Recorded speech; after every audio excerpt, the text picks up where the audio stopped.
New Emeriti Distinguished Lecture Series. Inaugural Lecture by Dr. Lewin.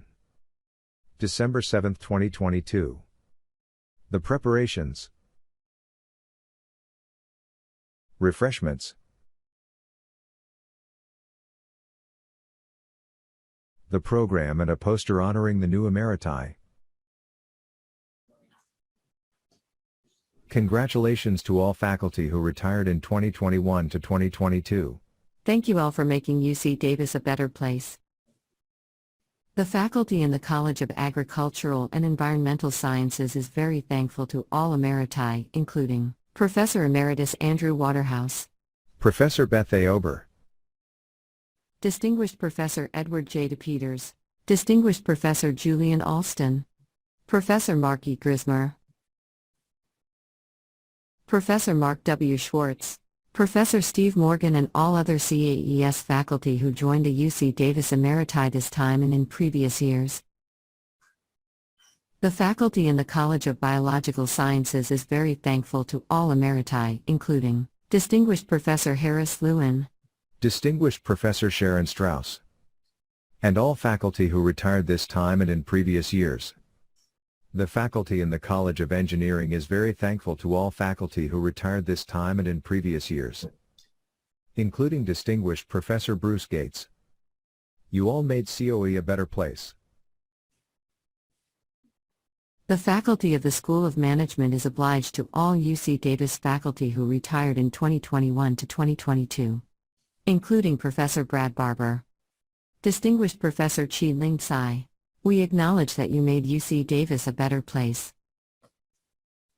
The faculty of the College of Letters and Science is very thankful to all faculty who retired in 2021 to 2022, including Distinguished Professor Daniel Cox, Distinguished Professor Geerat Vermeij, Professor Emerita Gina Urfel, Distinguished Professor Emerita Lynette Hunter, Professor Robert Bailey, Distinguished Professor Robert C. Feenstra, Professor Sandy Carlson, and all faculty who retired this time or in the previous years.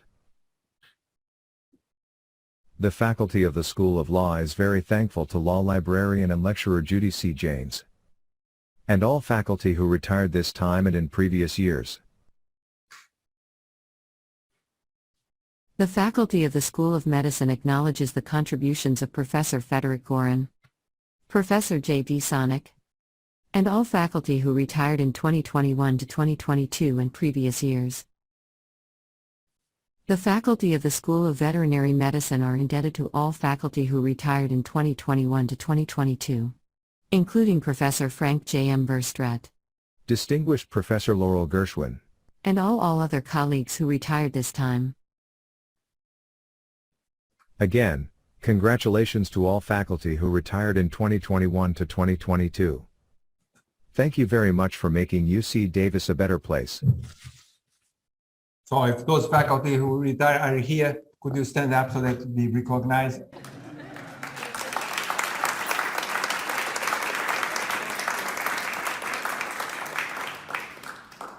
Thank you very much. So the introduction of the speaker is going to be a little bit different. So bear with me, please. Hi everyone, thank you very much for attending the inaugural New Emeriti Distinguished Lecture. My name is Walter Leal and I am a faculty member of the Department of Molecular and Cellular Biology in the College of Biological Science of the University of California, Davis. The New Emeriti Distinguished Lecture Series is a faculty-initiated project to express our appreciation to our new Emeriti for their service to UC Davis. The Emeriti played a central role in UC Davis' success and continues to make the university a better place for junior and senior faculty to flourish. They continue to make relevant contributions to UC Davis, including outstanding achievements in research and scholarly creative work, teaching and mentorship, service to professional societies, and outreach, to cite a few examples. For that, we are very thankful to the new and all members of the Emeriti. We greatly appreciate your expression of support to UC Davis Emeriti by attending this inaugural lecture in person or remotely. There will be 3 new Emeriti Distinguished Lectures this year, 1 each quarter. We hope you come back to attend the winter lecture by Distinguished Professor Gerard Vermeij on February 15, and the spring lecture by Distinguished Professor Sharon Strauss on April 19. Both lectures will be at 5 p.m. Each lecture will have a different format. Without much further ado, let's get today's event started with a welcome address by Chancellor Gary May. Greetings. Welcome to the inaugural New Emeriti Distinguished Lecture Series. I'd like to thank Dr. Harris Lewin for giving the first lecture in this series. Harris is the former Vice Chancellor for Research and a Distinguished Professor Emeritus in Evolution and Ecology. He also holds the Robert and Rosabelle Osborne Endowed Chair with work that specializes in the genome evolution of mammals. Like Dr. Lewin, all of our Emeriti deserve recognition. They continue to make critical discoveries in their research and scholarship across disciplines. For our new Emeriti, I welcome you to this distinguished group and encourage you to stay engaged with campus. Emeriti play a vital role in keeping a campus on an upward trajectory, lending time, talents, and treasure to keep our university thriving. The UC Davis Emeriti Association has resources and support for this newest chapter of your career. We're grateful for your dedication to UC Davis, and congratulations on reaching this milestone. Let's introduce the speaker, who obviously was very young to retire. Harris Lewin attended public school in Brooklyn, New York, starting with Public School 272, Carts Easterbrook. Then he went to Junior High 211, John Wilson, and finally to Canarsie High School. Well, Harris Lewin has been an Aggie since the 1980s. After graduating from Cornell in '79 and obtaining a master's degree in animal breeding and genetics in '81, he joined the immunology program at UC Davis, getting his PhD in 1984. Then Harris was hired as an assistant professor in the Department of Animal Science at the University of Illinois Urbana-Champaign. 5 years later, in 1984, he was promoted to associate professor, and in 1994, he was promoted to full professor, a position he held until he was hired by UC Davis. Until July of 2022, Harris Lewin was the Robert and Rosabelle Osborne Endowed Chair and Distinguished Professor in Evolution and Ecology. Harris Lewin served with distinction as Vice Chancellor for Research at UC Davis from 2011 to 2016. It was my pleasure to work with him as one of his Associate Vice Chancellors. At Illinois, Harris was the founding director of the IGB, the Carl R. Woese Institute for Genomic Biology. Dr. Lewin is a very distinguished and prolific scientist who has more than 215 peer-reviewed articles, 22 book chapters, and 5 patents and copyrights.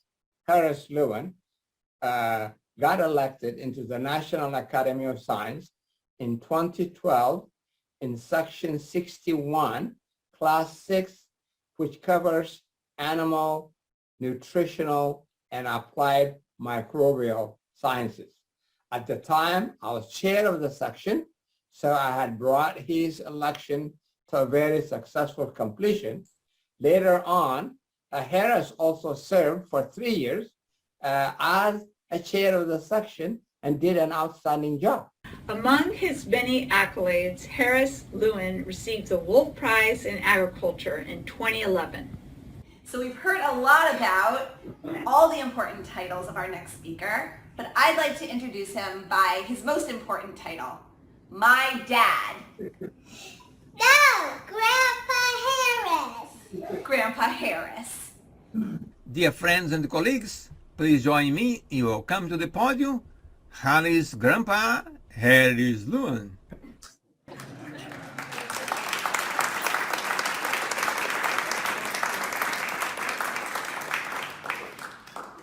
Oh my, that was great. Thank you, Walter. I mean, Walter's really the only person who can pull something like this off, right? Thanks. What a great citizen of the campus Walter is, and he's been doing these kind of things. You know, Walter's probably the only person on the campus who's a bigger pain in the ass than I am, I think, right?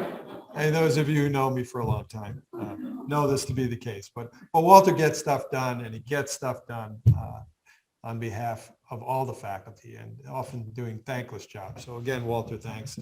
Thanks, Gary, wherever you are, for the fine introduction. I really appreciate you and all of the people who are out there who took a few minutes to make a nice video.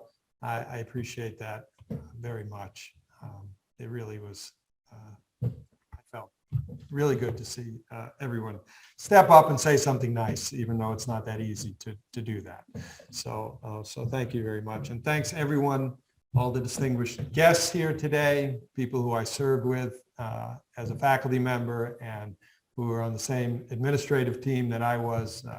Ralph is here, and Suad, and Bill, and Aline, and many of the others. So much was accomplished during those years. I'm just very pleased that you've all taken the time to come today. So I have no monitor here in front of me, so I'm going to have to turn my head to do this, I hope.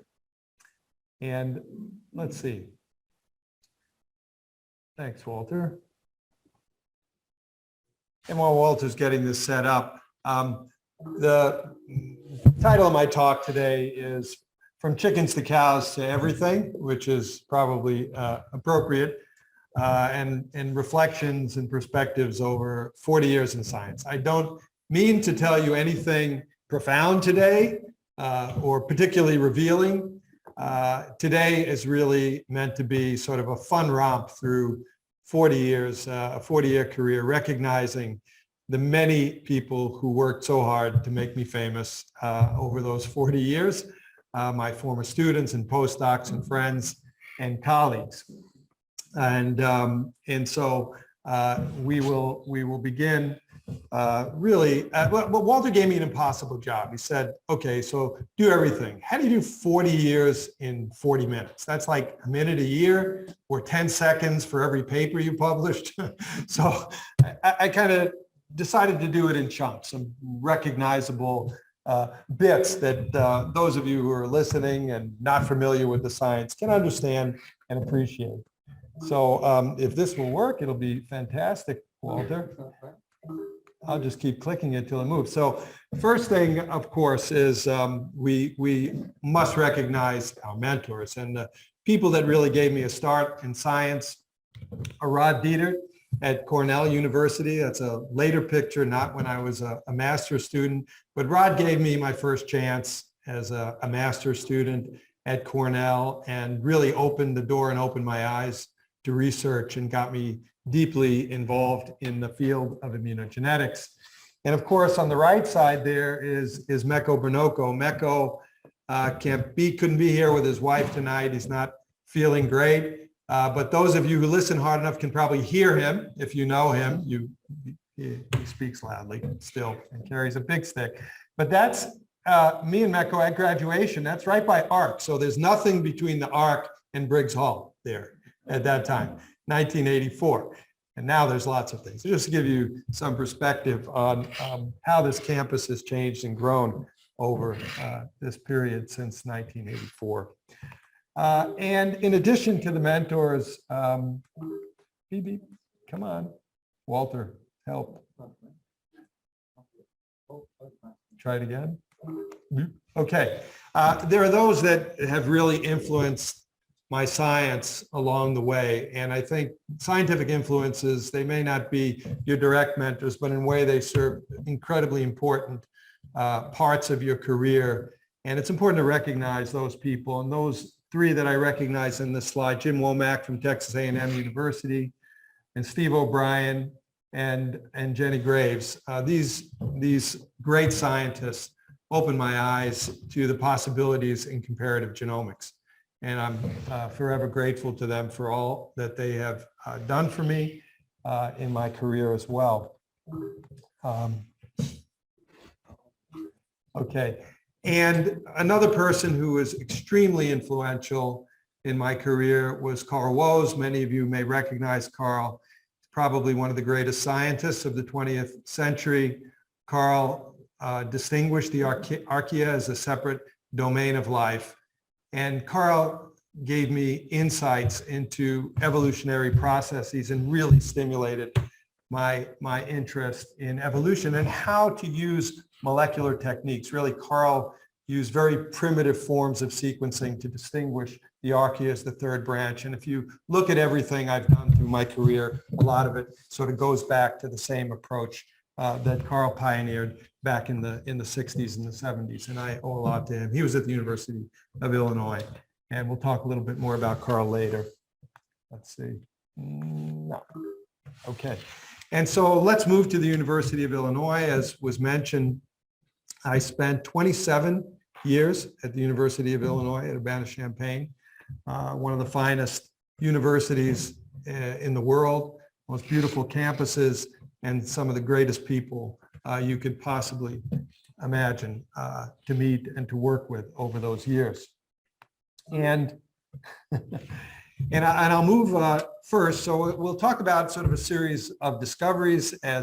As you've figured out from the title, I started out in the College of Agriculture in the Department of Animal Sciences. My PhD was done here in veterinary medicine, actually medical sciences 1A, where the laboratory was. And we made a discovery here about genetic resistance to infection caused by a virus that causes leukemia in cattle. And the first 10 years of my career were devoted to trying to understand the mechanism of this genetic resistance and to try and map the genes and the molecular processes that were responsible for that resistance. And we were able to identify 4 amino acids on that molecule down there at the bottom of the screen. And these 4 amino acids conferred absolute dominant resistance to infection by this virus. And this turned out to be an incredibly important paradigm because cattle were an outbred virus. This bovine leukemia virus was a model for human T-cell leukemia virus, and then HIV. And now, of course, we look at this genetic resistance. Please go back if you can. You look at genetic resistance, the things they're calling super resistors now, like to COVID, people who get exposed, but they show no symptoms or signs of the disease. It's the exact same thing that we discovered in cattle at that time.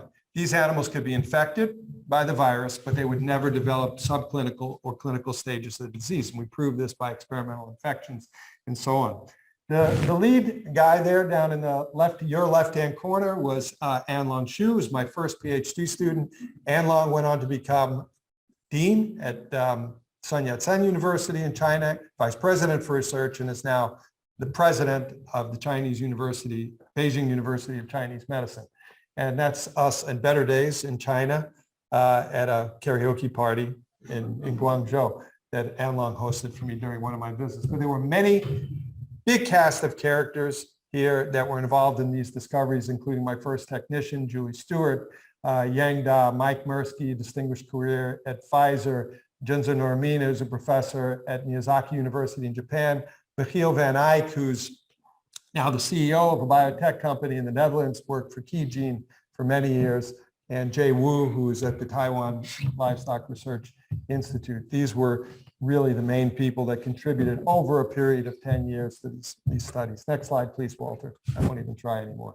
And so, the fundamental questions that we were trying to ask related to how you can improve something like this. This is a bull named Chief that lived in 1963. And as you can see, he had 2 million great-granddaughters. Chief and the descendants of Chief accounted for 25% of the genes in the current Holstein Friesian population.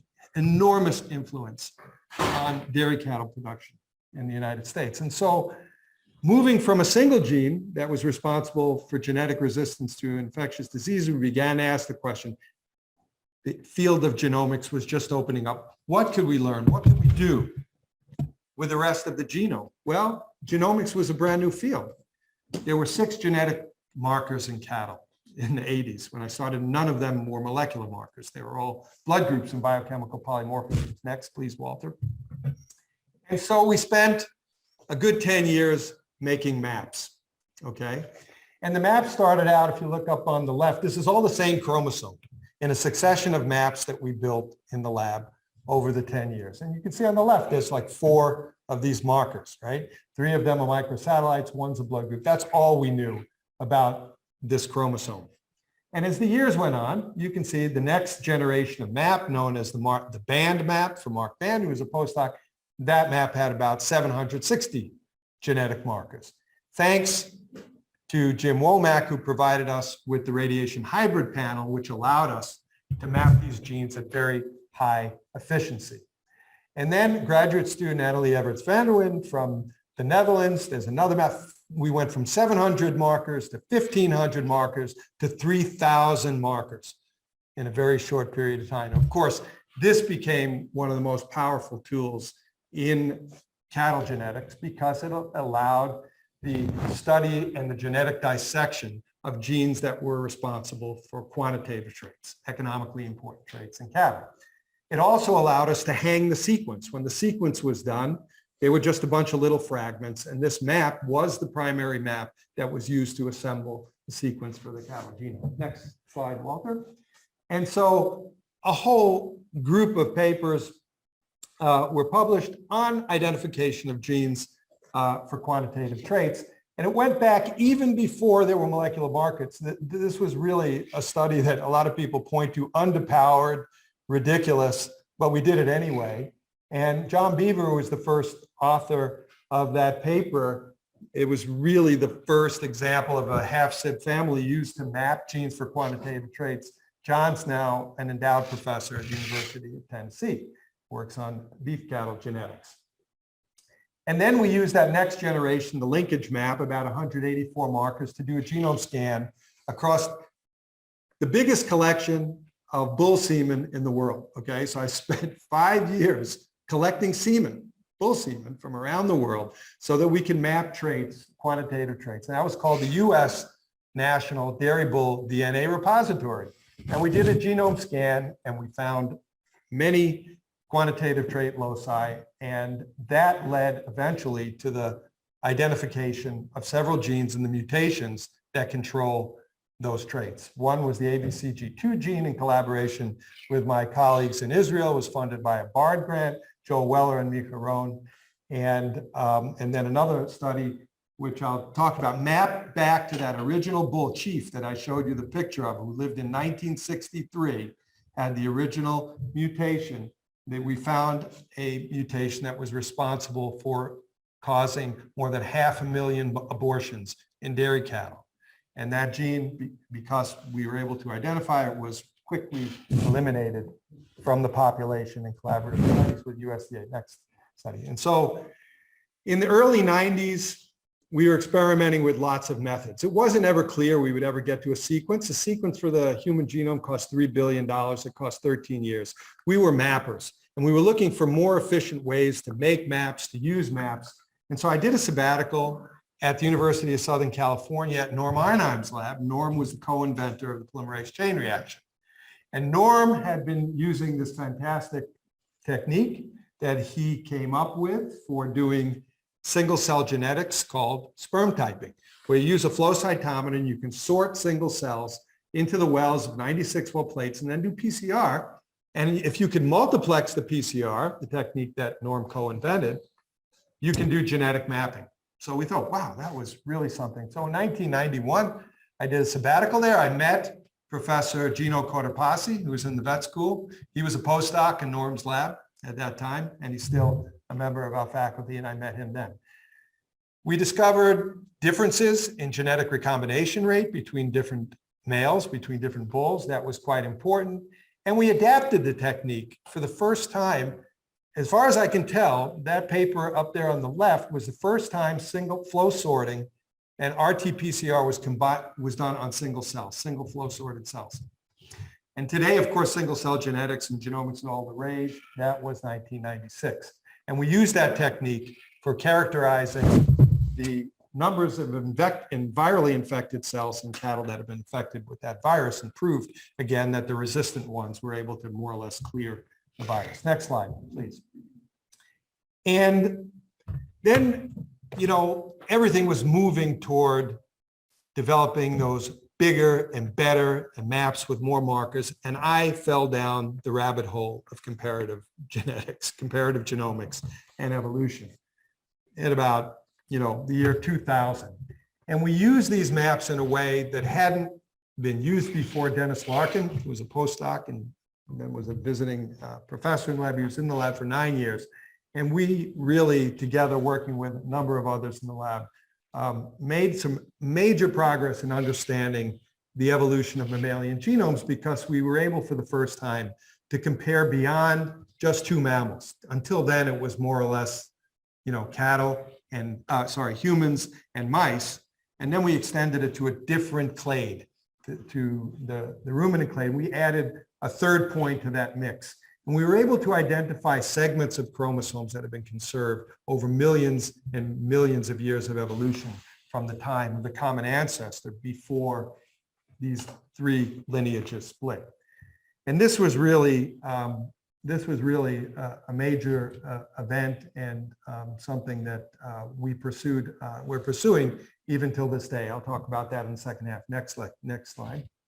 And so I put this in for Ralph because Aristotle was really, our Greek historian. The principles really go back to Aristotle, and Aristotle said, in order to understand the differences between species, you first have to understand the commonalities. This is the basis of taxonomy, what Linnaeus used, almost more than 1,000 years later to develop the basic principles of taxonomy. But comparative genomics is based on this fundamental principle.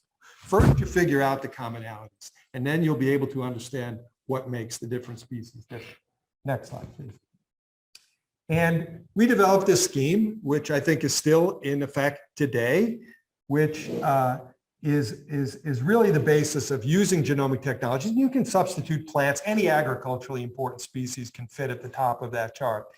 And it's using comparative evolutionary genomics to inform systems biology, to inform the identification of genes controlling complex traits, and then to use that information for genetic improvement, and also to develop new and important biomedical models for human diseases. Next slide. And so things started to get really interesting as more species sequences became available. And at the time we started this at about 2003, that's when the human genome, first draft of the human genome was released. There was the mouse genome and there was the rat genome, and that was it. The rest, we only had maps. And we figured out ways, Dennis and others in the lab, and Annalee, and in collaboration with the National Center for Supercomputing Application, we developed visualization tools that would enable us to compare the chromosomes of multiple species. And this paper in Science was, again, done in collaboration with Bill Murphy, who was then a postdoc in Steve O'Brien's lab, one of those influences earlier in my career, and James Womack and all these other folks provided their state-of-the-art maps to this study. And we're really indebted to those other groups. But those little colored blocks, what are those? Those represent ancestral chromosome segments. Those represent segments that are common to all the species that we studied. That synteny, the groups of genes were all located on the same chromosomes in those blocks, in those species. And that is a kind of defining characteristic really for the next more than 20 years of research in the lab. Next, please. And a few years later, that was 2003, 2005, $50–60 million later, the cattle genome was completed by Baylor College of Medicine and Richard Gibbs and colleagues. And we used our techniques. I mentioned the map was used to assemble the sequence. And then we used our methods for visualization to compare, again, multiple genomes to show evolutionary history and how the different chromosomes evolved over evolutionary time spans. Next slide, please. And that sequence was absolutely critical, as everyone knows in the room here does anything with cattle genomics or any mammalian genomics today, you've got to have a genome sequence. And in the lab, like I said, that cost about $50 million. The technology rapidly progressed. Does anybody remember 454 technology? Probably nobody even remembers it today, but that's what we use to resequence the cattle genome for 2 of those bulls. There's that bull chief again, that one from 1963 that carried that gene that was responsible for 500,000 abortions, and his son. And we traced and we sequenced the 2 of those, resequenced. Those were the first 2 cattle ever resequenced. And we also genotyped with more than 50,000 markers, 92 of his progeny tested sons. Those are his sons that entered the breeding pool for dairy cattle genetic improvement. And that graph on the right, everything above that line shows areas on the chromosome that were positively selected, that were selected. This was evidence for selection over time. That's where the genes were on the chromosome that were selected over time, that were responsible for the genetic improvement from the time from chief to the current list of science today. So these were signatures, what we call signatures of selection. And there are lots of important genes under those peaks, some of which we confirmed from previous studies and many new ones, which were found and used thereafter. Next slide. And that led to the final sort of chapter that I'll discuss many papers. I remember when Chang-Kyu Park, one of my graduate students, presented Pat Brown's paper on microarrays in our journal club. Everybody remember that day? It was like, wow, this is really going to be the future of biology in being able to study gene expression on a massive scale, on a genomic scale. And this was really early. I mean, it was the week after it was studied, and I completely shifted direction in the lab. So we're going to make microarrays. It wasn't my idea to make microarrays, but it was Pat's idea. But we had all the technologies at that time. I had my own DNA sequencer, the first one on campus, and we decided to make microarrays. Mark Band was the first. He made a 3800 array, and then Robin Everett Van der Wijn, the husband of Annalie, who was a postdoc in the lab. We came up with a microarray of about 10,000 genes, cDNAs, which was then used for a variety of studies. We licensed this to a company who used it and sold thousands of these. They enabled functional genomics, really, for the first time. And we used it in collaboration with a number of scientists. Next slide. The most important collaborations, I would say, were done with the late Professor Jerry Yang and his wife Cindy Tian at University of Connecticut, and Jean-Paul Renard at INRA in Jouy. And these folks were masters at cloning of cattle. They became some of the best cloners in the world. But the problem was, right, that clones failed most of the time, like 99% of the time, clones fail at that time. Now we got the improvement, the rates are up, but 95 to 99% of the time, cloning fails. Why is that? And we use these microarrays to investigate those questions on a massive scale. I think maybe 15 papers were published, a review was published in Nature Genetics, and work done by another postdoc from Brazil, Fernando Biasi, and I think a really elegant paper for its time, showing massive dysregulation of genes involved in signaling between the developing embryo and the endometrium. Okay, so the reasons that cloning was failing is because the timing of the signaling, the communication was off, and we can reveal that by these gene expression studies.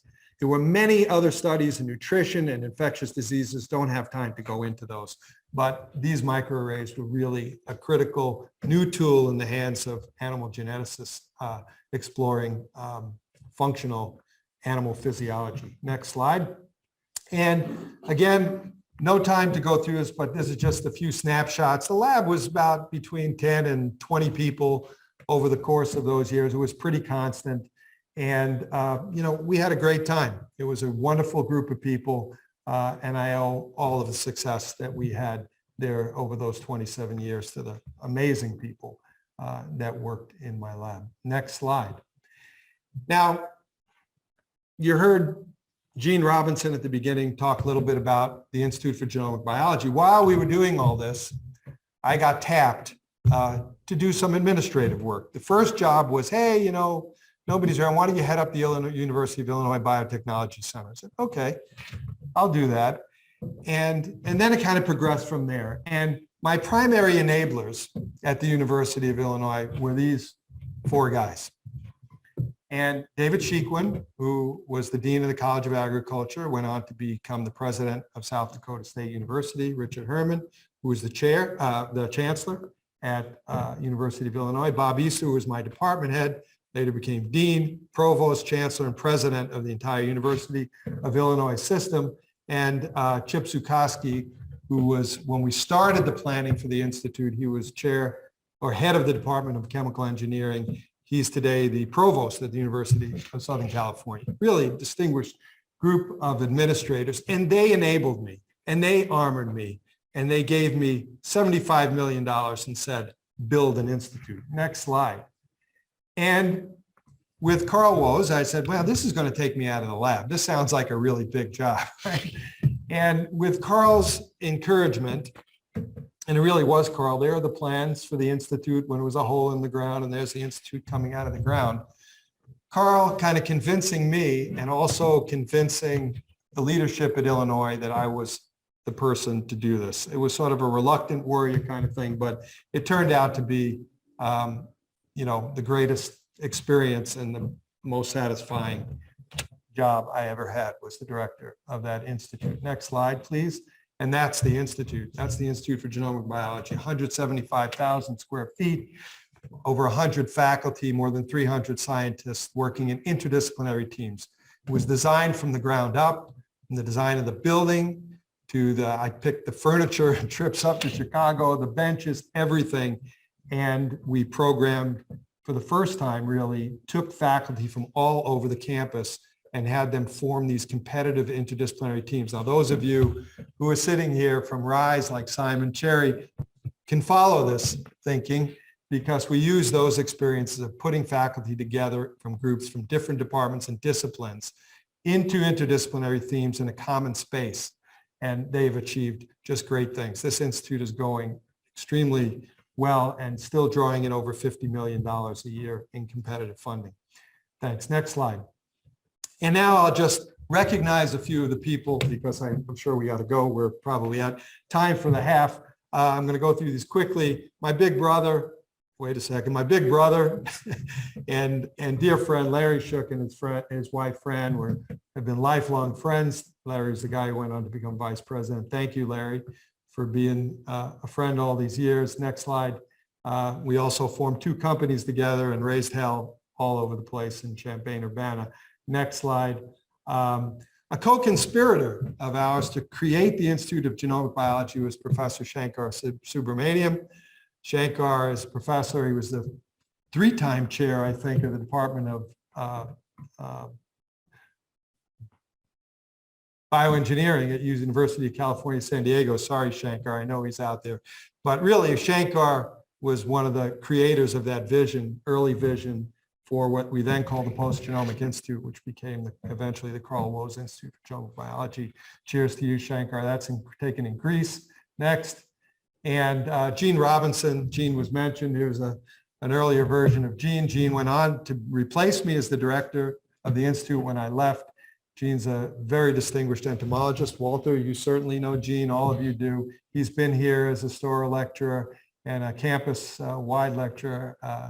He's a member of National Academy of Medicine, National Academy of Sciences, and is just an extraordinary friend, even married Mike. And he didn't marry my children, but he presided over the weddings of my son and my daughter. Next slide, please. And this is on behalf of all of my great friends who I don't have pictures of or didn't have time. This is Isaac Kahn, an outstanding microbiologist who went on to become the director of the Energy Biosciences Institute at the University of Illinois, funded by BP. Isaac has been a dear friend, and he represents Rex Gaskins and Rod Mackey and all those people who I just don't have time to talk about today. And I think I've got maybe one more. Go ahead. And a few more. And amazing things started to happen, right, at about 2007. And I got a call and I had been elected to the Royal Swedish Academy of Agriculture and Forestry. And there's a picture taken with my dear late parents, George and Harriet Lewin, and my daughter and my son, Adam, who's here today, and daughter who you saw before. And this is taken in the Gold Room in the City Hall in Stockholm at that wonderful event. Next slide. And here's a picture of Roseanne with the Queen of Sweden, who happens to be half Brazilian, and Roseanne, who's sitting here at a wonderful audience with the Queen. Next slide. She's embarrassed that I showed that. And I got to share the time with a good friend since the mid 80s, Leif Anderson, who started in cattle genetics and is now one of the most prominent evolutionary biologists, I'd say, in the world. He was here on a Storer lecture, and he was there. He's a member of 3 of the Swedish Royal Academies. Now, next slide. And a dear friend who flew over from Oslo. I did a mini sabbatical in 1988 at the university, at the National Veterinary Institute of Oslo. This is Oeystein Lee, and Oeystein went on to become the dean of the Agricultural University at Ås in Norway. Next slide. And this was certainly one of the great events of my life. If you don't recognize that gentleman there, that's Shimon Perez, the president, former president and prime minister of Israel. And in 2011, I was just so fortunate to have won the Wolf Prize in Agriculture, as mentioned earlier. And I got to accept this prize from President Perez at that time at the Knesset in Israel. Next slide. And then as Yilma mentioned, somehow, I guess all these things contributed. And I got to sign that book. There are many in this room who got to sign that book. Abraham Lincoln's signature is on the first page. He was the founder, really, of the National Academy, or he helped to found that during the Civil War, the National Academy of Sciences. And a year after the Wolf Prize, I was elected to the National Academy. Next slide. And got to enjoy that event with many of my family who came. Of course, Roseanne, my son and daughter-in-law who are here, my aunt and my sister who's there, and my late Uncle Mel and my dad and Sarah there. I think that's all, Walter, for the first half. Exactly.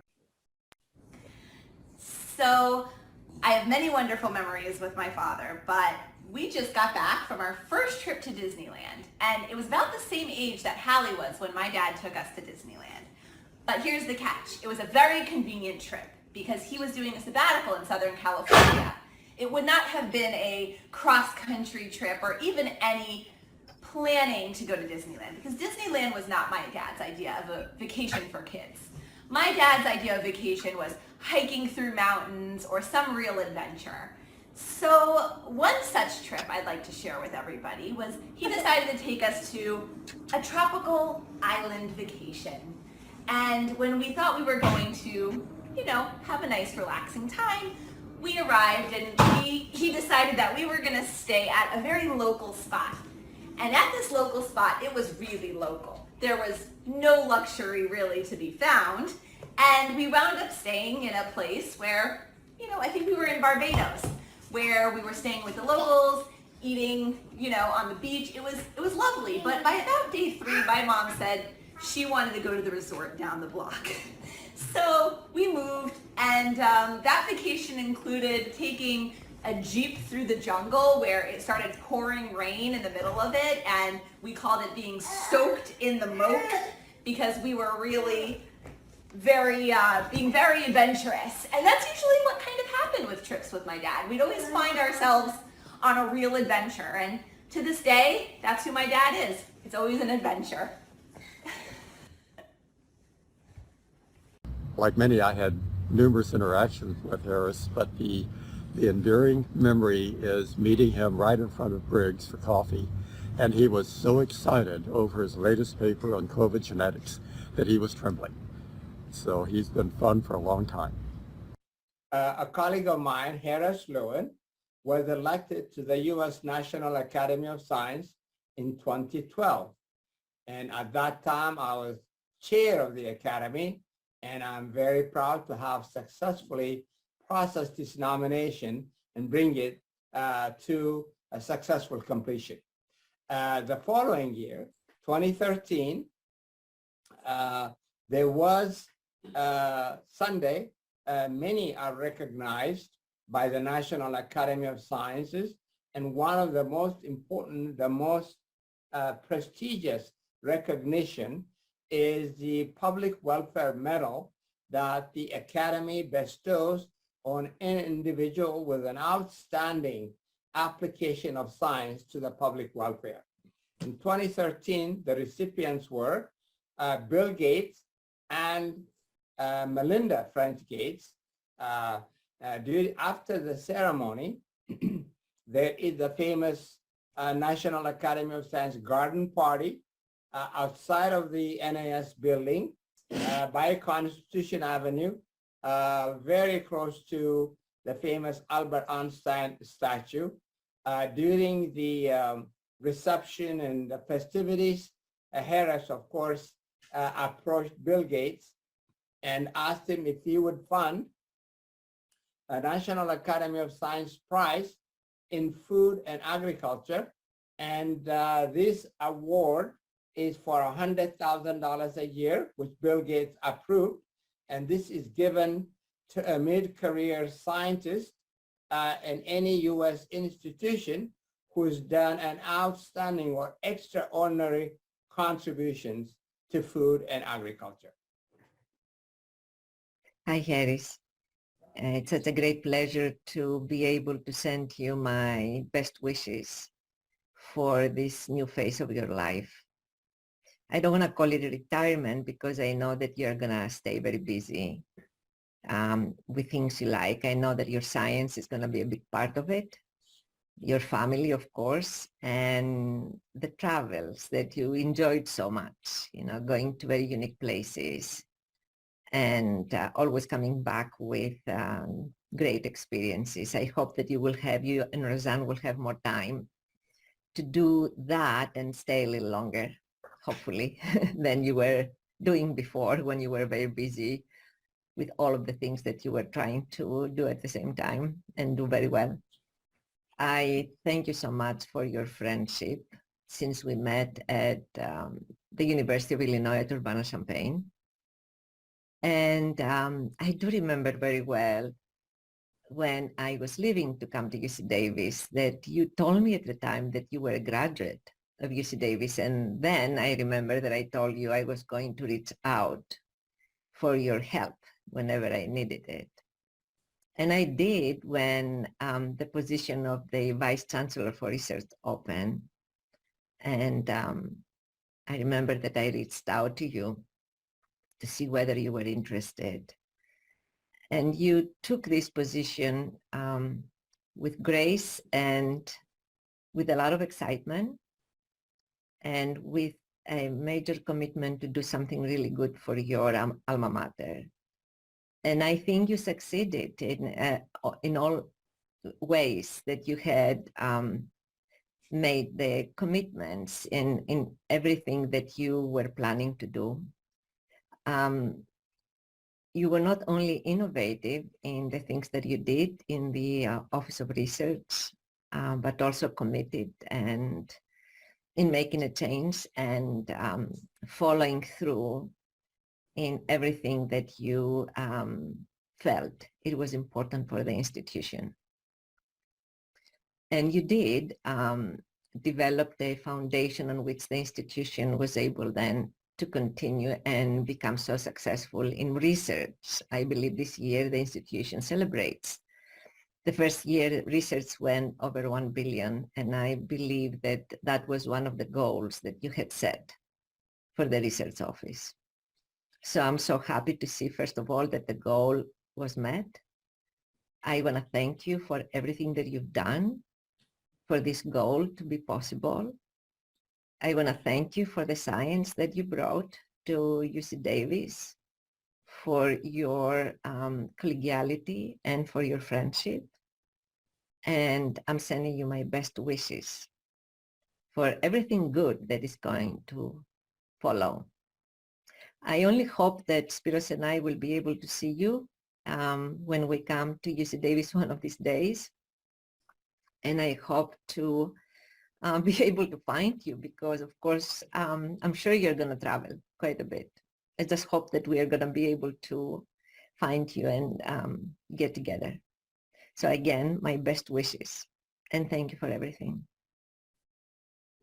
Hello, Harris. I'm so glad to be able to participate in this celebration of your career and contributions. Harris, you are known as a builder, as a visionary, and that really was on display in many ways during your time here at Illinois.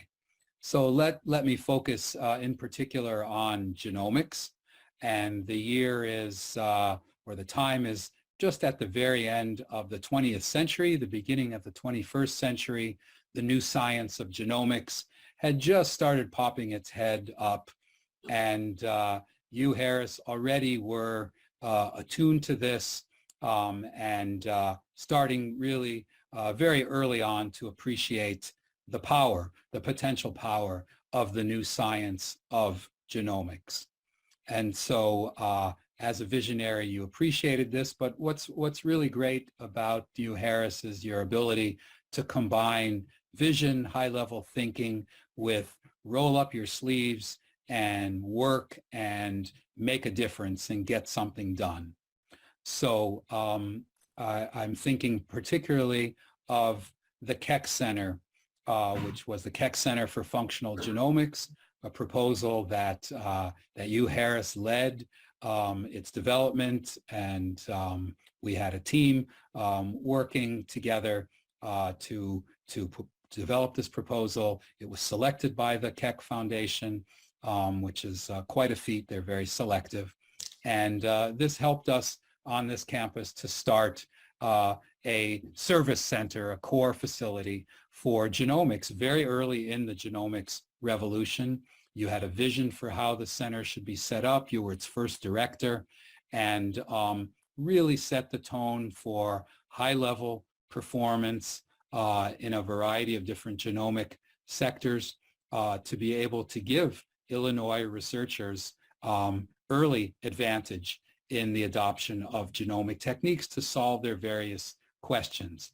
I was a direct beneficiary of your vision and your ability to lead a team and help us bring home this grant, and was able to very early on in my own lab develop genomic approaches to the study of social behavior, which were really only made possible by the Keck Center, the incredible staff that you recruited, and the high level of productivity and quality that the center became known for very soon. Hi Harris, who can believe it? Harris Lewin, Emeritus Professor.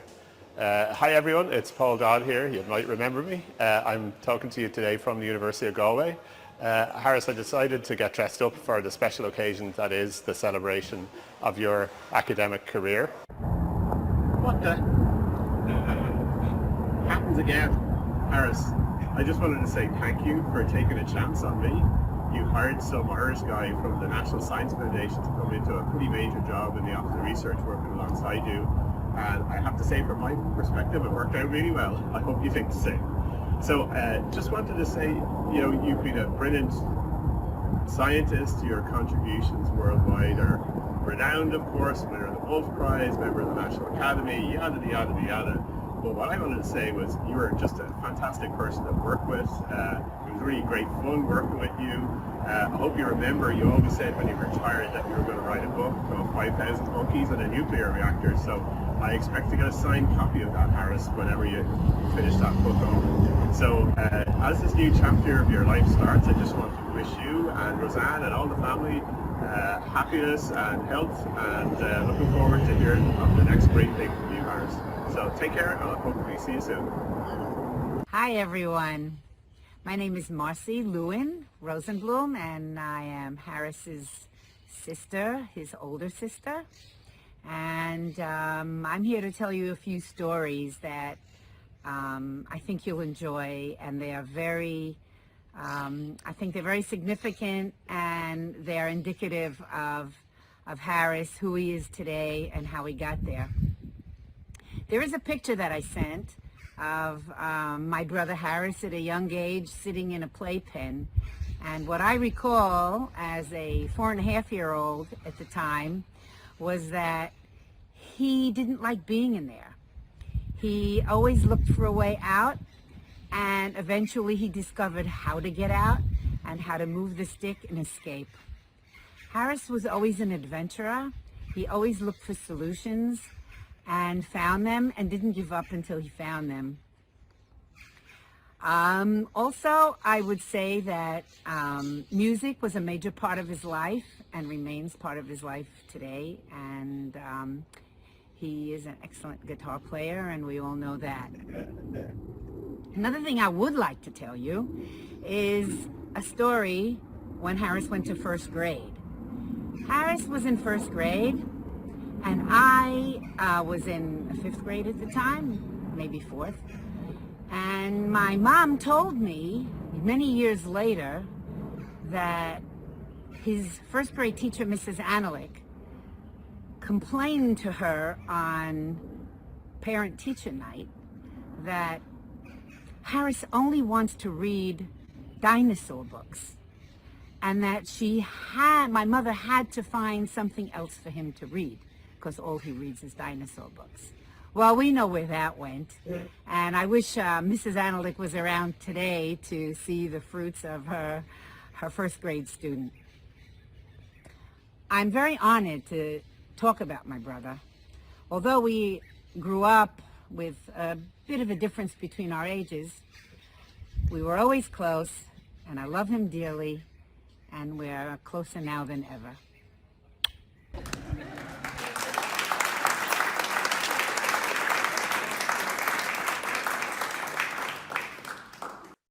Back to work. Back to work. I don't know if I can after that. A bit emotional. Nice. Yeah. Thank you, Walter, for organizing all that. I have not much to say, but thank you for that. Walter, let's get part 2 up there, and hopefully we can get through this and get everybody home. Look at the reaction there. All right, it's coming. Yeah. So it's great to see everyone. Now we'll lighten it up a little bit. And so the story, of course, in 2011, as you've already heard, Linda Katay was absolutely critical in this. Is I was going to come back to Davis and leave the Institute for Genomic Biology to be Vice Chancellor for Research. And graduate school here, 81, 84, was really fun. That's probably the last known picture of me working at the bench, actually on the left there. And for those of you who don't recognize those lunatics in that other picture, they're faculty. The guy in the middle there is Chris Calvert, who was your retired Associate Dean of the Graduate College, and the other lunatic on the right there is Kirk Klasing. All of us were at Cornell at the same time. So Chris was a postdoc, and Kirk and I were graduate students, and we've maintained this friendship for over 42 years now. We still get together and raise hell and have a beer and have a good time. But so graduate school was fun, but you know, it was those experiences that I had here were deeply formative. I mean, I really had a great experience here as a graduate student, and leaving the Institute was hard. Linda was very persuasive, and all of you, when I came to interview here, were very persuasive in getting me to come. But most of all, I wanted to come because I wanted to give something back to UC Davis, who had given me really so much, all the tools that I needed to succeed as a scientist and as a person. And so I decided to come back, and as Vice Chancellor for Research, I had the opportunity to do that. Next slide, please. And the person most responsible for that was Linda. I had met Linda just at the tail end. She was provost for a very short time at Illinois, and she came here as Chancellor, and as she related to you, she called that card at dinner once, which we knew she was leaving. I said, hey, I'm an alum, you know, if you ever need some help. And Linda was just an amazing, energetic, nonstop, you know, leader, real leader who led this institution into a new future. And I was, again, extremely fortunate to drop in with Ralph, my brother Ralph Hexter there, who is provost, and together, Linda and Ralph, myself and her senior administrative team, I think we did have an impact on the long-term impact on this institution. We did go over $1 billion in begging and screaming for money. Ralph, you'll probably remember the meeting where Ralph said, "You're going to get $1 billion. You're going to have it by when? 2020. Well, we're a couple of years late from the pandemic, but we reached it. We, meaning the unbelievable faculty of this institution. I didn't raise a dime of it, but we created the conditions, I think, where the conditions were really poor in many respects when we got here. We created the conditions, hired over 100 people in the Office of Research to rebuild that infrastructure that allowed this institution to move forward. And I'm forever grateful to Linda and Ralph and Suad and all the other leaders here, Helene, who was recruited, and all the others here who allowed this to happen. I spent 5.5 years in Rack Hall trying to make the lives of our faculty better while still trying to maintain a research program. Next slide. Okay. And so let's jump back into the rabbit hole. Oh no, one more slide there, Walter. Yeah, and it would be really, I'd be remiss if I didn't mention Paul Dodd was one of those people that I hired. There were 2 senior leaders, Cindy Kyle and Dushyant, 2 other senior leaders, Dushyant Pathak, reorganized the research, Office of Research. Instead of 25 people reporting in, there were 3. And everybody got to know their job. These people, over 100 people in the Office of Research, turned the ship around. These were amazing people who were just so fantastic to work with. And they inspired me, they really inspired me to fight for them. And they knew what their job was. They really did. They had to work for the faculty. And if that was the thing I think we got across, is that you work for the faculty and you do everything you can for the faculty to get those grants out on time. And everything that we did with the Office of Corporate Relations, fantastic job by Dushyant there in helping me to build that out, experiences I had in starting 2 companies, Venture Catalyst program. All these programs that we started are all, even though the 3 of them have now left, they're all in place, still in place, and they're all still high functioning. And these are just great people for our campus, a real treasure that, take a lot of abuse, but boy, they are just the best group of people you could imagine. Next slide. And so let's go back down that rabbit hole again for a few minutes into comparative genomics, because while we were here and all this was going on, I had former students and postdocs that felt bad for me. And so every week, Ralph, I'd say, "See you, Ralph, I'm leaving. We're going to spend Friday afternoons and evenings and weekends working with my former team of scientists." We had tons of data and we had lots to do. But at about that time that I left Illinois, we reached a wall, a roadblock, because this was about 2011, and there weren't very many genomes. They were still too expensive to produce. They were low quality. They couldn't do chromosome evolution with them, and so we were really stuck. And this got into my mind: how are we going to get more genomes? How are we going to do this? And fortunately, in about 2012, there was another revolution in genome sequencing technology. Things started to get cheaper. I was involved with the G10K consortium, the sequencing of 10,000 vertebrate genomes. And this idea to sequence everything sort of came into my mind because of this roadblock. Not because it was a good idea to sequence everything, but because I needed those genomes to do the research that I wanted to do. Next slide, please. And the other driver, which was happening simultaneously in the world, is we were becoming more aware of the catastrophe that we were facing in terms of the loss of biodiversity on Earth. 28% of all plant and animal species had gone dramatic reduction in population size. And that number, 28%, has continued up till now more than 147,500 species. We have 41,000 that are either threatened or endangered with extinction today. And by the end of the century, it's anticipated that we may lose up to 1 million species. And we don't know the tipping point. We don't know the point at which our critical ecosystems on which we depend for clean air and food and water may collapse. And so this confluence of things, this biodiversity crisis and the walls that we were all hitting on our research of not having enough genomes sort of came together around the idea, next slide, of creating the Earth Genome Project. And I just wanted to point this out because today, as all of you know, COP15 started in Montreal. And Antonio Guterres, the UN, the Secretary General of the UN, said humans are a weapon of mass destruction, mass extinction. Humans are a weapon of mass distinction.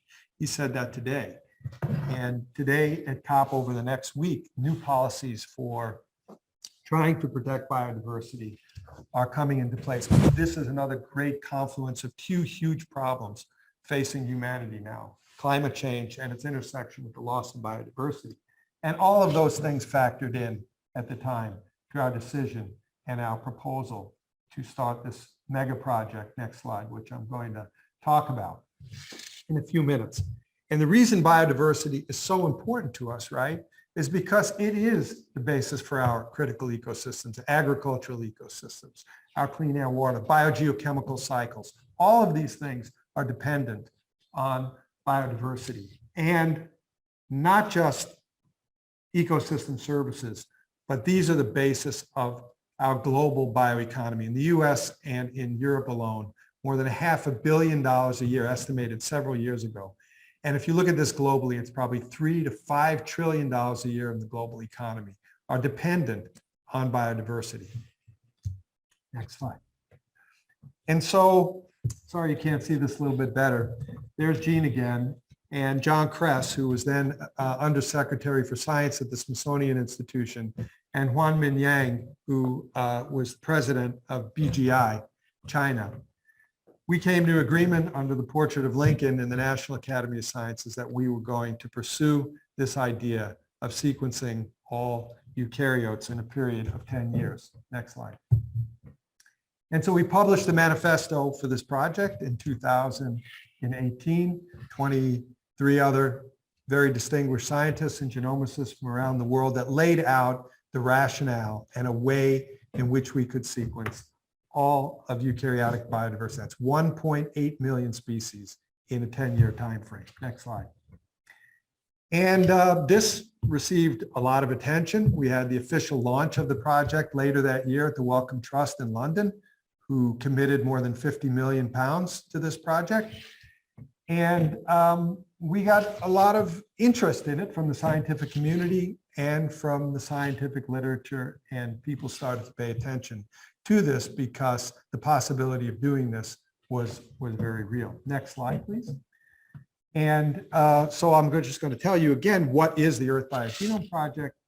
It is a confederated international network of networks that has the common goal of sequencing and annotating all the known species, eukaryotic species of life on Earth in 10 years. So it's framed as a grand challenge. It's not like eventually you're going to do this. We're going to try and figure out how to do this in 10 years. Next slide.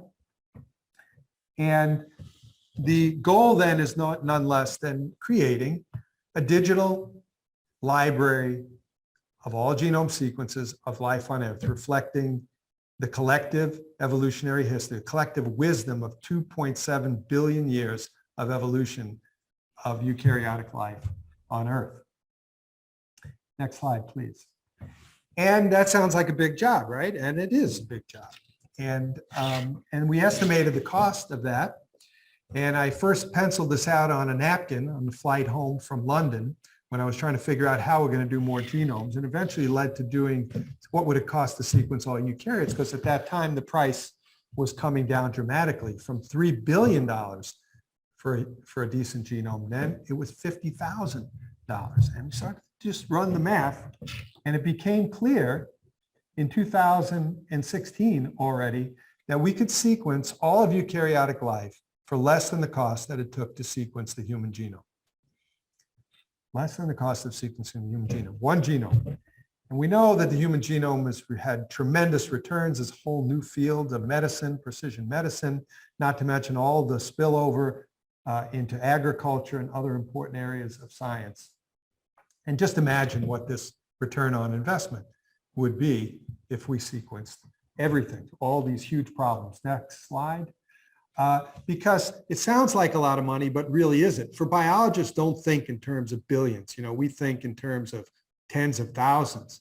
But if we look at big science, and I know there's some physicists out there, if we look at big science, you know, this is not a lot of money over 10 years for the entire world, right?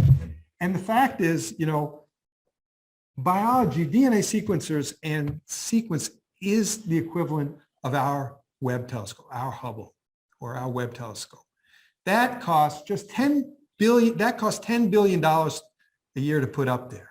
The telescope allows us to see back in time. It allows us to study the origins and evolution of the universe. And the DNA sequence allows us to study the origins and the evolution of life. And we have many practical benefits, right? We spend, for the Large Hadron Collider, over $13 billion to discover the, see small subatomic particles that few people can even remember the name, the God particle, and so on. Just think of the value. And my point is that this project is really probably the greatest bargain in the history of science at $4.7 billion. I can't imagine doing anything more valuable for our understanding of life on Earth and to solve important problems that we're facing as a country. And that's even going down. That's the old sequence. Next slide, I won't get into it. And so again, fundamental knowledge, but conservation, regeneration of biodiversity, new technologies to feed the world, and new medicines and biomaterials from nature. All of this will come out in the new legislation that's recently been passed by the Congress in the CHIPS and Science Act, and the executive order from the president recognizes this and has called for a national biodiversity sequencing strategy. I worked 4 years on that to get that language in there with Jean and with John, and it's finally happened, and things are really moving forward now in a very rapid way. And we should have a national program in place in the next couple of years. Next slide. But the world is kind of passing us by, believe it or not. This has been adopted quickly throughout the world. The Earth Biogenome Project has 43 member institutions, 51 affiliated projects that work on individual eukaryotic taxa or groups of taxa. Those 51 projects are located in 22 countries. They involve more than 5,000 different scientists located in more than 110 countries. This thing is sort of spread throughout the world with tremendous enthusiasm and lots of funding as well for the first phases of the project. And we are a hub and spokes model. So like those outer hubs, those are sequencing centers, and the inner red are all the different taxon projects. And the center is this coordinating function. And when I stepped back as Vice Chancellor, we established the Secretariat for the project, and the Secretariat, International Secretariat for the project, has been located here at UC Davis since 2016. It's been really an honor, really, to have that hosted here and for me to be the chair of the international working group that is trying to organize this absolutely tremendous international scale project. Next slide, please. And you can't see this very, very well. I apologize, it didn't come through. It's a really good slide, but it just tells you that we're finishing the pilot phase. The Earth Biogenome Project has now sequenced more than 1,000 species, more than half of them at high quality reference genome status, and this is progressing rapidly. By the end of this year, we're going to have 3,000, which is a third of the way, as we had predicted, about a third of the way toward a representative species from each of the eukaryotic families. And this is going now very quickly due to activities mostly in Europe and Australia and China and several other countries in the world that now have national projects that we've been able to create to sequence their biodiversity. Next slide, please. And if you're really interested in this past year, we had an invited special feature in PNAS that had 10 papers summarizing the first few years through 2020 We had a summary paper on the status of the project, and another paper with Mark Blackster and a large group giving us the rationale of why we wanted to, why not just the few things that are important? Why not the things we eat or just the things that make us sick? Why is sequencing everything important? And we lay that out in this paper, in this series of 10 papers that was published just this past January. And so this is, because it's been framed as a project to do in 10 years, it's been called a moonshot. It's really an equivalent of that. For biology, moonshot has been launched, I would say. We are really well on our way now, and there is no turning back from where we are now. I think we've really hit a tipping point where we're really going to do this.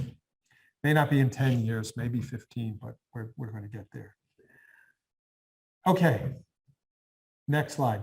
I'll just go through this. The science that you do with whole genomes is really what motivated me to do this in the first place. And in just a couple of slides, I'll just say, remember this problem, the reconstruction problem, comparative genomics problem, the science paper of 2005, where we did the first reconstructions of ancestral genomes. Well, it took 20 years, but postdoc Joanna Damas and a team completed the first sequence-based reconstruction of the common ancestor of all mammals, genome reconstruction. And this, you'd say, well, what the hell? What does that mean? Well, Joanna was just hired by Colossal Genomics. This is now viewed as an important technology for de-extinction, okay, reconstruction of genomes. Who would have thought that there would actually be a technology that might emerge for conservation?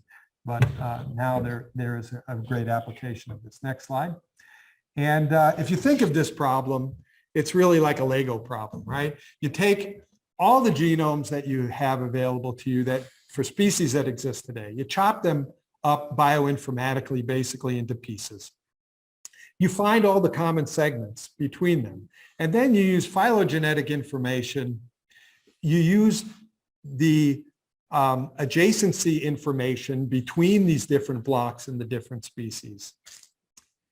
And you can then use computer software that we developed, a program called vScrambler, to take that big mess and organize it back into the genome of that ancestral species. That's what ancestral reconstruction does. It's kind of like a Lego game. Next slide, please.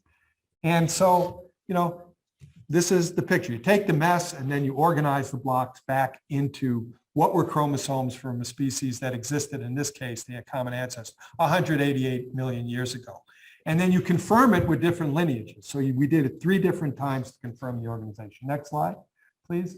And so this was really an accomplishment. Please, Walter. Next one, we're almost done. We're not getting any of the animations, unfortunately, here. So you can't see the full list, but these are all the ancestors leading to the human genome done by Joanna. All those little blocks, there are actually about 2,500 of them, each of about 1 million bases, that go all the way back 300 million years, never broken in their order in mammals. This was really an interesting discovery to me. And there's a comment by Carl Zimmer, who commented on in the New York Times, evolution of our chromosomes over 300 million years in one picture. And that's what this picture does. Another genomicist who I don't know said one of the coolest, most memorizing figures in ages. You can stare at this for a long time. And, but we also use the map. Next slide. We also use these to find out many important things that there's no point in discussing here. But we understand now why the blocks are broken and what happens when the blocks recombine. That's the places where they recombine and rejoin are the places where genome innovation happens. That's where segmental duplications happen. That's where novel genes form. That's where new transcriptive factors form. And of course, people out there like Wolf who work in cancer biology know that one of the great features of cancer is genome fragmentation and rearrangement. Cancer is just evolution in action. You actually are selecting, you put chemotherapeutic agents in the cancer, keep rearranging their genes in their genome until you can't kill it anymore. And it's all done by chromosome rearrangement. And so evolution is the natural laboratory for this. And understanding how all this happens naturally in evolution, how that's resulted in the major phenotypic differences that we see in mammals is really what we have been trying to do over the last 20 years. Next slide, and that is really the group. It's been a small group, there've been a few more, but Steve Richards, who's now back down at Baylor, the two postdocs, Marco Corbo and Joanna, who worked so hard on this reconstruction problem, and Nicolette Caparello, who's still with me. She's the executive manager of the Earth Biogenome Project at the University of California, Davis. Next slide. Okay, so if you ask me, you know, what have I learned over the last 40, 50 years? My sister mentioned, you know, music was important. And in the 70s, you know, it was, we know, it was sex, drugs, and rock and roll. That's what we were interested in. You look at all that happened. That's me as a peacenik in 71 there in the corner with that nice fro. And that's me at about 16 years old playing the guitar. I put the guitar away for about 30 years. And so what's really changed, you know, between now and then?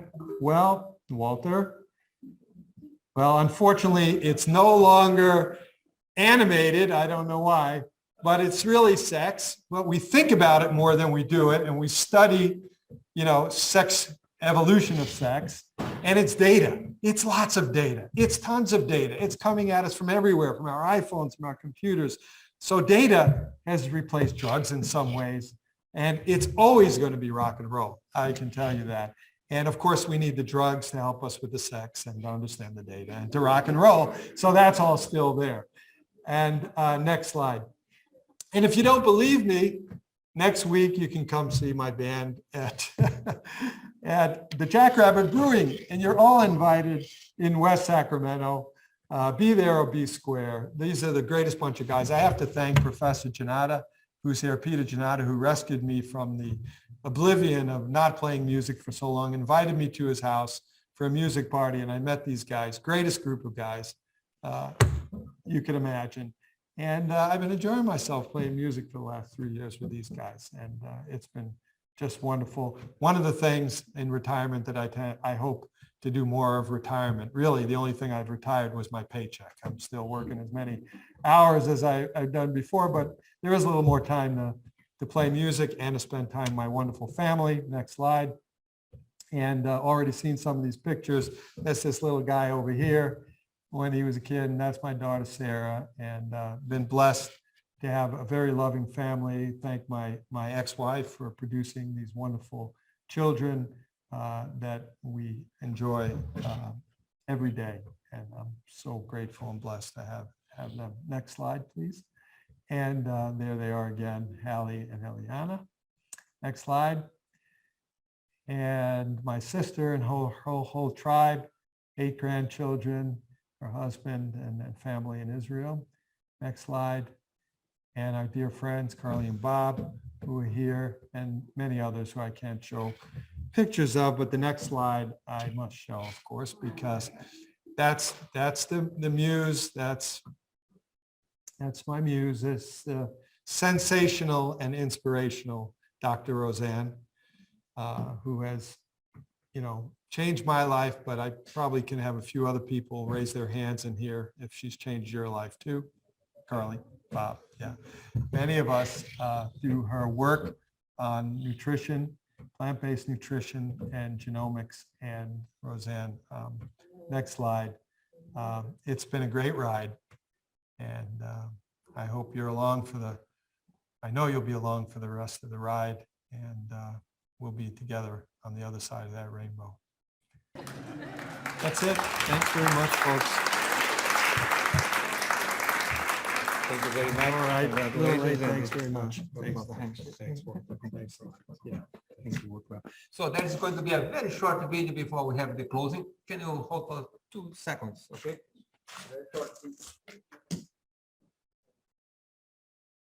The winter lecture of the new Emeriti Distinguished Lecture Series will be delivered by Distinguished Professor Geerat Vermeij on February 15, 2023.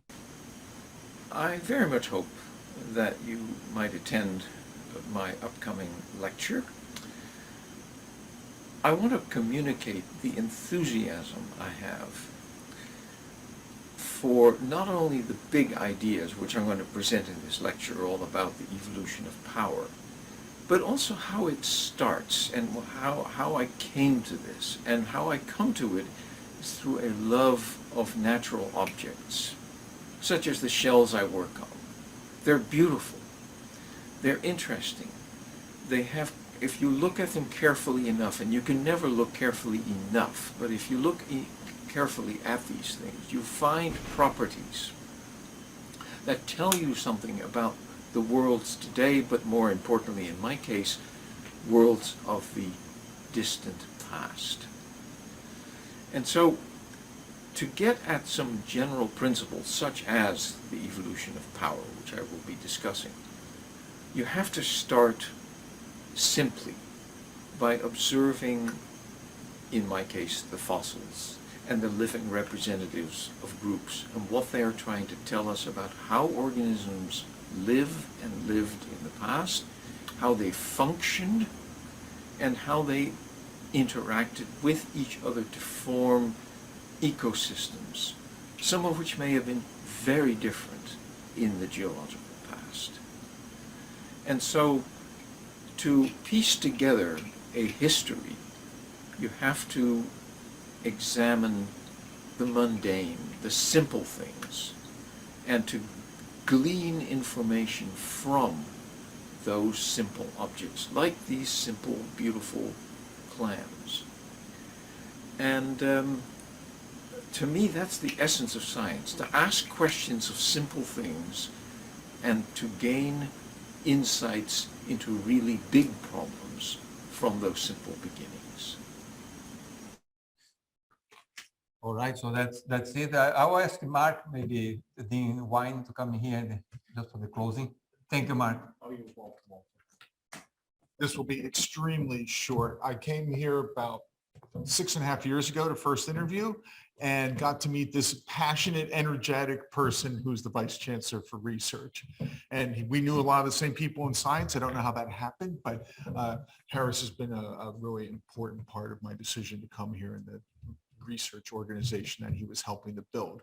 My main job, I think, is to thank people this evening, to thank Walter for putting this together and starting this series. Thank you very much. To thank among the faculty and friends and family who contributed to the many presentations. That was really wonderful. So thank you for that.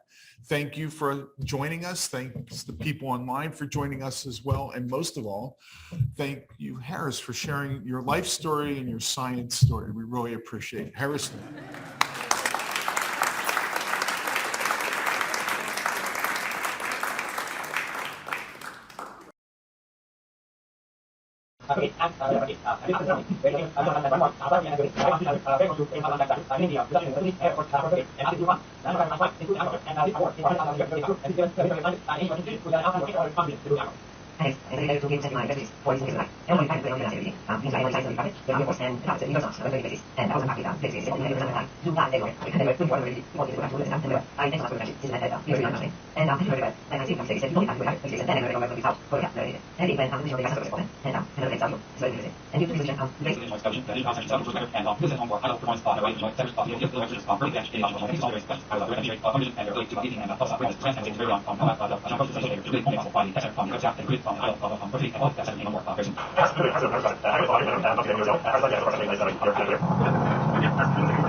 Marcy, you still there? Hey, everybody. Thanks for showing up, and I'll see you guys, all you guys